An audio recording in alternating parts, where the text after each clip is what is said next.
Hey everybody, Plushie here, and today we're going to talk about potentially the final SSR release before we enter Anniversary and Summer, Indra. Now his event is actually ending soon, but his banner is going to persist 1 week after his event actually ends. So technically I am not too late with this review, I think, hopefully. But yeah, he's going to also play an important part, allegedly, in the upcoming Grand Lancer raid, so that's super exciting. But today, we're just going to take a look at his gameplay and see if he actually is worth being the bait before Anniversary. So without further ado, let's get into today's hot take video on Indra. Taking a look at his base stats, he has really high attack stats. In fact, the second highest out of all SSR Lancers, ironically only losing to Vitra, who is his greatest nemesis. He has a BBQQA deck, which is, in my opinion, the best deck for quick DPSs nowadays, and he has a base gain of 0.55% per hit on 2 5-hit quick cards, 1 4-hit arts card, and a 5-hit extra attack. So he has really solid base gains on cards as well. And his star gen, of course, is also not shabby, considering all of his cards have decently high hit counts. In terms of his base traits and alignments though, it's a little bit disappointing. Divine obviously allows him to pair with Steno, but that's about it. Everything else kind of just don't have any synergy, and his alignment also doesn't allow him to take advantage of any of the 20% bomb boost CEs that we have so far. He's even considered genderless, so neither male-specific supports like Maeve nor female-specific supports like Elizabeth works with him. So overall, really solid deck and base gains and attack stat, but pretty bad traits and alignments. Indra's first skill is a 50 MP battery, as well as a one-turn effect where whenever he receives a heal or a max HP boost, he gets 10% MP charge. However, this does not get affected by heal per turn effects, nor does it get affected by craft essence effects or command code effects. And all of this is on a 6-turn cooldown. So first and foremost, 50 MP battery, super good to start with. That's already really solid. And the extra effect is quite interesting. Now, how this works is basically whenever you heal him with a direct skill or an MP effect, he will gain 10% MP. And his own MP actually also heals himself, so his own MP will give himself 10% flat charge from this effect as well. We'll get into more of these synergies when talking about his farming performance, but notably, this does not work with HP regeneration effects or heal per turn effects. So characters like Merlin, whose MP can heal him at the end of every turn, will not trigger this. Interestingly though, there are currently 2 effects in the game that heals the entire team every turn that can still trigger this effect. Miyu's MP and Galatea's skill 3. My suspicion is that both of these effects, even though they heal the entire team, are only buffs that are attached to Galatea and Miyu themselves, so it does not count as a HP regeneration buff attached to Indra, therefore it can still trigger this effect. But I'm not 100% sure on that. Basically, it's just wording differences allow those effects to bypass the restriction of this skill, and you just have to remember, specifically Galatea and Miyu, as of now, work with this, everything else does not. So overall, this skill is already solid the moment it has a 50 MP battery attached to it, but also the additional effect is a lot more significant than it might initially seem, because this combos with so many mystic codes. We'll of course go into detail on what mystic codes when talking about his farming performance, but one of the greatest examples is the new plug suit that has a heal on its second skill. Usually it is completely useless in farming, but when you're using it with Indra, it's an additional battery because of this skill effect. And also, as a bit of a spoiler, he has a passive that has this exact same effect. So technically, if you heal Indra while this effect is in play, he gets 20% MP charge. So per heal as well, so you can get multiple procs of this effect in a single turn. So this is a really solid skill, and it actually is one of the most important skills in terms of his farming performance. Indra's second skill is a 20% rainbow buff for 3 turns, as well as a 3-turn on attack effect, where whenever he attacks with his Buster and Arts cards, he would give himself 10% quick up for 3 turns, and whenever he attacks with a quick attack, including his MP, he would give himself 10% crit up for 3 turns. All of this is on a 6-turn cooldown. So this is honestly a really solid skill. Normally I would complain about a 20% rainbow buff, but considering Indra's kit very much incentivizes him to use all of his cards as much as possible, I think the rainbow buff is fine. The on-attack buff effects are pretty decent. Even if you assume you're not reshuffling your deck within 3 turns, you're still getting a total of 30% quick up and about 30% crit up. Depending on how often you use his MP, it can go up or down. Overall, it's not a bad number of buffs. But if you have the ability to either reshuffle your deck within 3 turns with someone like Ruler Artoria, or if you're doing card lock farming with BB and CL, then this can kind of go out of control. You can get a lot of quick ups from just spamming your Buster and Arts cards either in a Mighty Chain or just using them separately as well. So he actually benefits a lot from BBCL farming, and his MP damage can kind of go through the roof if you play your cards right, quite literally. So overall, I think this is a really fun and solid skill. It's also good in solos, I guess, but his kit doesn't really allow him to survive any MPs because he has no hard survival, so that's a little bit iffy in my opinion. But again, just any form of card manipulation combos exceptionally well with this skill and can maximize its potential. His third skill is a 30% attack up for 3 turns, a 30% anti-serpent/dragon enemy PMod for 3 turns, another 30% anti-demonic PMod for 3 turns, and finally a 30% crit up for 3 turns. All of this is on a 6-turn cooldown. So on a baseline level, this is a 30% attack up and crit up for 3-turn skill, which is fine. On a 6-turn cooldown, it's a little bit lackluster, but the numbers themselves I think is fine. But of course, this skill is supposed to allow him to hit certain enemies really hard, namely Vitra, because of course, she's both demonic and dragon, so obviously she gets hit by an additional 60% PMod, but in my opinion, as long as you hit 30% PMod, this skill is really solid. And if you look at how much either Dragon, Serpent, or Demonic covers, it's a decent amount of servants, but so many non-servant enemies. So he actually hits like mid-wave bosses, for example, in a farming node really often. Indra has a boatload of passives. He has Magic Resistance A, which is 20% debuff resistance, really solid against bosses. He has Riding A, 10% passive quick buff.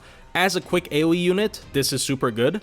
Independent Action B, 8% extra crit up, kind of whatever. Divinity, useless. Thousand Eyes, which increases his star gen, as well as an additional 10% crit up, which is really good. He also has high hit counts on his cards, so his star gen is going to be extra good.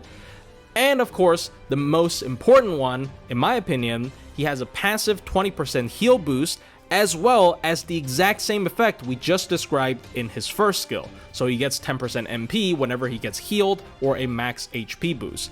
This means that when his first skill is in play, he actually gets 20% MP whenever he gets healed or max HP boosted, and even when the first skill wears off, he still gets 10% MP whenever he gets healed or max HP boosted, which is important because his MP heals himself. So having this passive means that essentially, whenever he MPs, he gets a 10% flat recharge, even if you don't consider any of his active skills.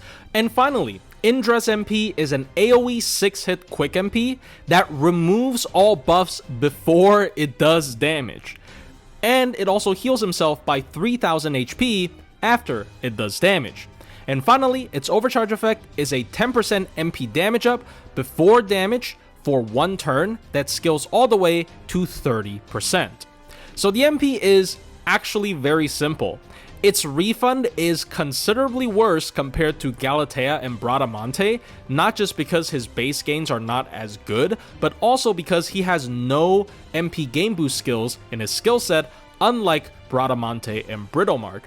But he makes up for it with his last passive, where he gets at least 10% flat recharge after he MPs. The 3000 heal, on top of being an MP recharge effect, is also just a really good sustain tool, especially considering he is a quick DPS and quick supports generally don't have really good ways to heal. Having this on yourself can make you last potentially a lot longer. And he has a 20% passive heal boost, so technically this is not even a 3000 heal, this is a 3600 heal, which is quite huge in terms of spammable MP heal effects. But arguably more important, the MP can remove all buffs before it does damage. The only two other MPs in the game that can technically do this is Amakusa, who can literally do this, or Paladin Mash, whose MP removes all buffs after damage, but it pierces invul and ignores defense. So the only difference is it cannot bypass solemn defense, but in general it's gonna act the same. But then again, Mash Paladin's MP requires her to first charge up and then turn into the offensive mode, so it is not as instantly accessible as Amakusa or Indra. And FGO clearly is scared of this effect, so they've never made an AoE servant that can do this since Amakusa until now. And the overcharge is indefensible, unfortunately. They keep making these 10% MP damage ups or card ups that scale with overcharge that doesn't even ramp. I would have rather had the heal scale with overcharge, for example. So really lame, but the MP overall is super solid. It's a survival tool. It can spam pretty well because of the flat recharge from the heal, and it removes all buffs from enemies. So it's a really good utility tool in challenge quests, especially against multiple targets that have removable buffs. So how do I feel about Indra?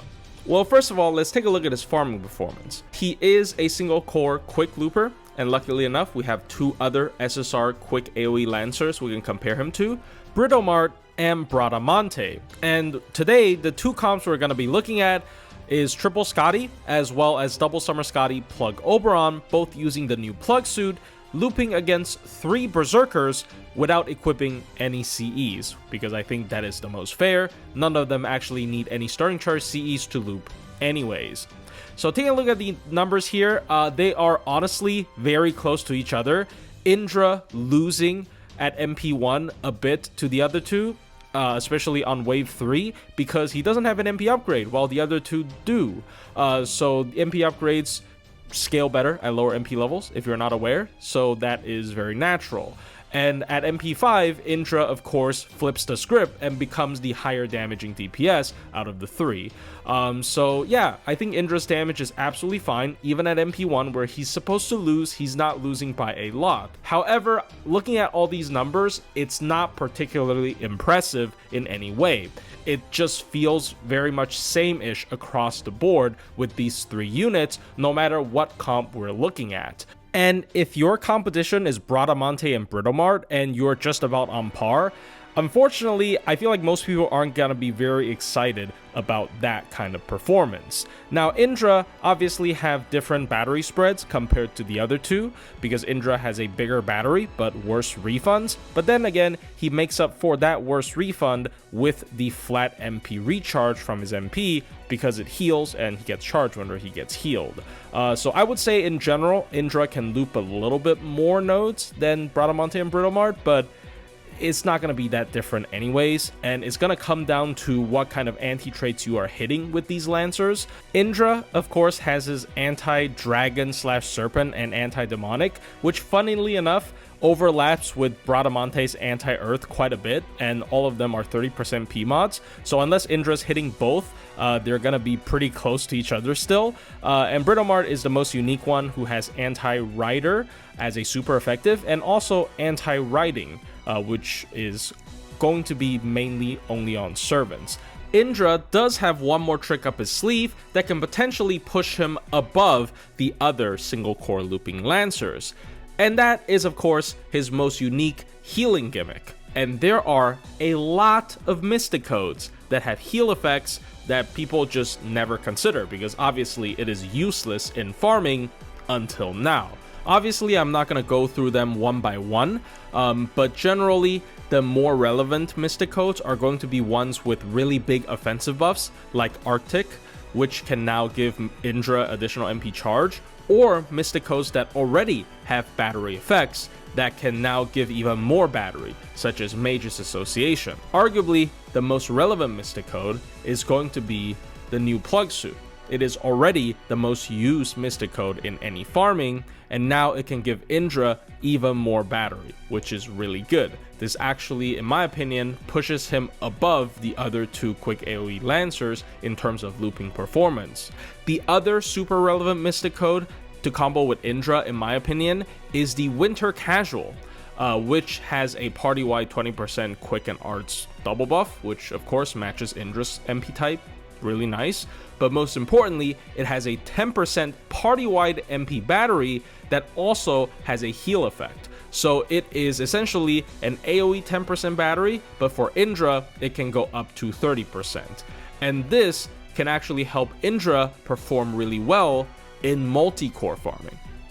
This is of course a perfect segue into Indra's multi-core performance. Now, personally, I wouldn't say he is like super good in multi-core because he is completely selfish. He has zero party supportability. However, he does once again have that heal synergy. And after looking through all of the servants that can either give him max HP up or give him a heal, there are a couple of highlight units in my opinion.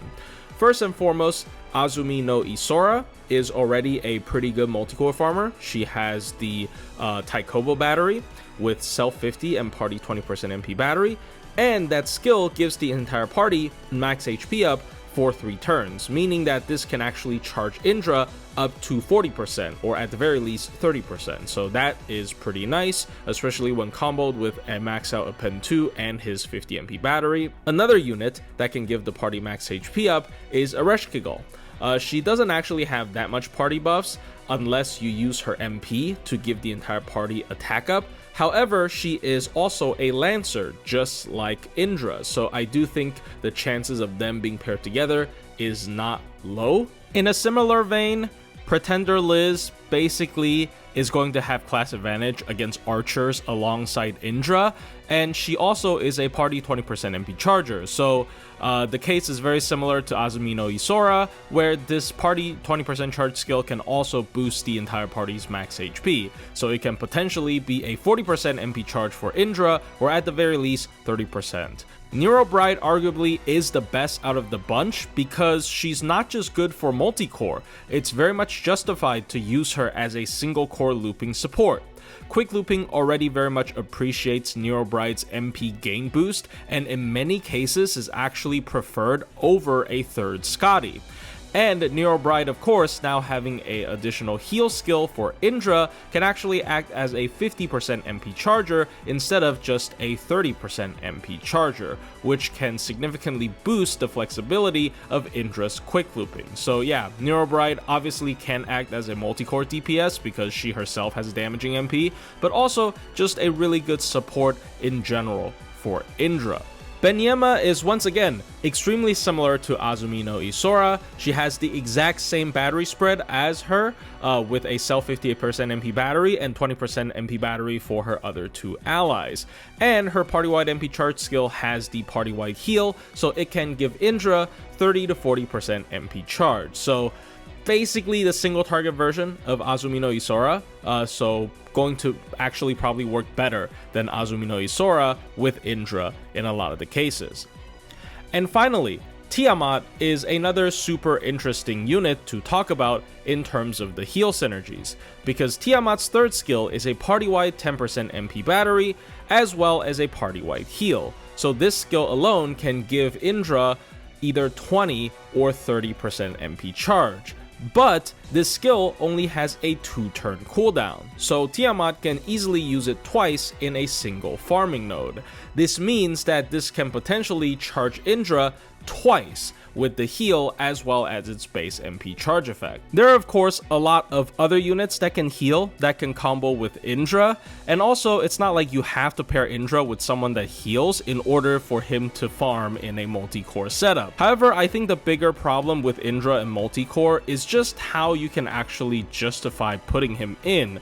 Again, he is a servant that has zero party-wide supportability. You obviously can include units that don't have any capacity of buffing the party in a multi-core setup, but as a trade-off, they would probably have to pull a lot of weight in terms of damage dealing.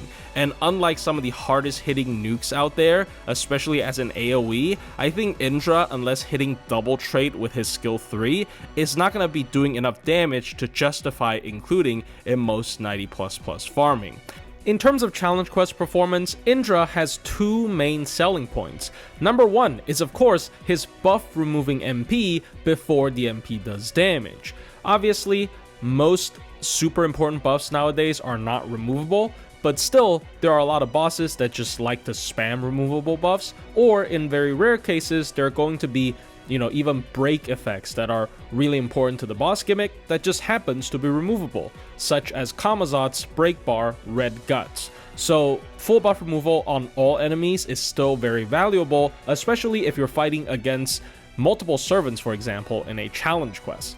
Indra's second biggest selling point is of course his numerous healing related synergies. First and foremost, his MP is a spammable 3000 heal that at the very least gets boosted by 20% with his passive, so technically a 3600 heal.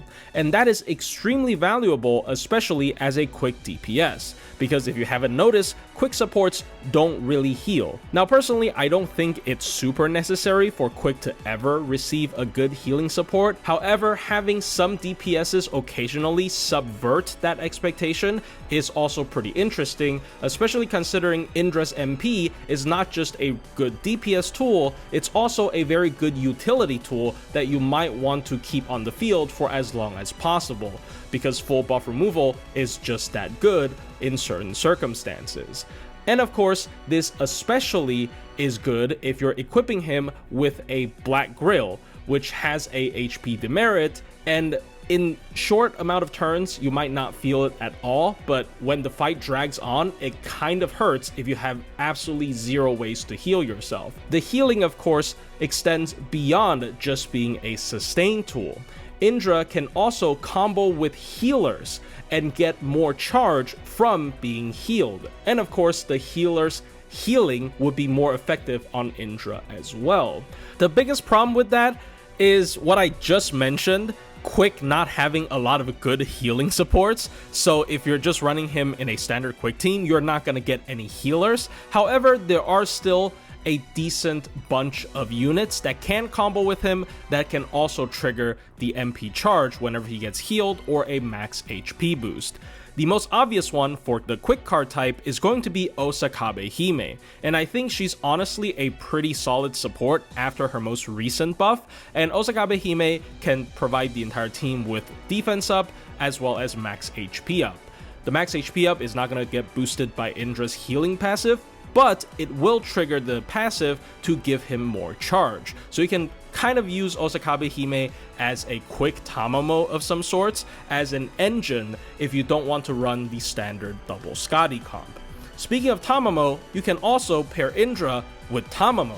Now Tamamo is gonna first and foremost feel like a little bit of a waste, but remember, the arts buff also has a heal on top of it, so it is an additional MP battery for Indra. And I actually really like teams that include Tamamo, Indra, and another quick support, either Osakabe Hime, so you can sort of go crazy with the MP spamming, or just Scotty again, so you can have a hybrid healing quick team. Another very obvious pick is going to be Yui Shosetsu. Yui Shosetsu hyper buffs anyone who has all three color type buffs on themselves, because they will receive all three different buffs from her MP. And Indra just so happens to have a 3-turn duration rainbow buff on his second skill. Perfect to pair with Yui. But Yui's MP, on top of giving all these buffs, can also heal the entire party. So there lies in the Indra healing synergy. Another unit very similar to Yui Shosetsu in nature is going to be Santa Martha. However, I would really not use her unless you are fighting against divine enemies, because her power mod on her MP is very strong, but without that power mod, she's not gonna feel that great. But Martha also has this extra trait, kind of similar to Tamamo, where one of her skills give Indra max HP boost, so it can give Indra an additional MP charge on top of its already existing MP charge effect. All of the units I just mentioned have one fatal flaw, which is that their MPs are all offensive buffs, but also heals at the same time. So if you want Indra to take advantage of the heal charging his MP back, you would have to chain their MPs after Indra already used his offensive MP. other than Tamamo, every other support is going to feel like they've wasted a little bit of offensive buffs. So if you want to solve that problem, you can also pick a support like Miyu. Now Miyu, as I mentioned earlier when going through Indra's kit, has a heal per turn effect, but it does not qualify as a regeneration buff, unlike Merlin. So Miyu's heal per turn actually does charge Indra's MP at the end of every turn. So Miyu's MP is actually a way better version of Merlin's MP for Indra specifically, because it already charges the entire party, but for Indra, he gets charged an additional 10 to 20% because of the heal. With all of that being said, from my personal experience, unfortunately, I think Indra is still the best when you just use a standard quick team. Those healing sustain teams sound very cool, but in reality, in most fights, you would still rather just kill the enemy as fast as possible, especially for a DPS that can bypass a lot of their defensive buffs with his buff removal. So yeah, I know I spend a lot of time introducing these synergy pieces, and they are very cool units that can pair with Indra, but in general, they're not that impactful. Like, their existence don't make Indra suddenly S tier, they just work with Indra a little bit better when compared to a normal quick DPS. In conclusion, I think Indra is a very interesting character to evaluate because my impression of him sort of went on a roller coaster ride from starting very low to actually pretty high and then sort of crashing back down to earth, unfortunately. As a farmer, he is a really competent single core quick looper. He can also take advantage of certain mystic codes, especially the new plug suit, to give himself an edge when compared to other quick loopers. As a multi-core farmer, he also again takes advantage of his healing synergies with certain mystic codes as well as certain sub-DPS units. However, in general, I wouldn't say his multi-core performance is nearly as good as actual AoEs that can buff and charge the entire party, such as Taikobo or Typhon, because he is completely selfish and I would only ever bring him in a multi-core setup if he is hitting anti-trade with his skill 3.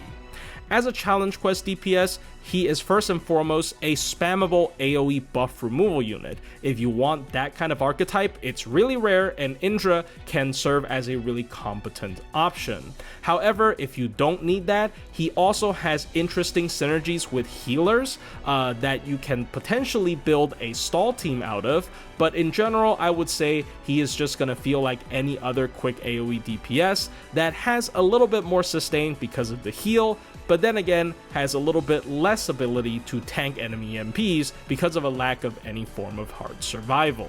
So I think despite his super cool design, he really does not deserve to be the final bait before Anniversary. People should definitely hold back their Saint Courts and just wait for Annie, because those units are usually really broken, especially considering this year is the 10th anniversary, and God knows what kind of monster they're cooking at Lysango. Anyways, hope you guys enjoyed this video. Of course, I, as always, made you guys wait for way too long, but his banner still has 9 to 10 days of duration, so if you still like him and you think he's cool, you can still go pull for him, even though I don't recommend from a gameplay standpoint. But yeah, I'll see you guys in the next one, and hope you enjoy it.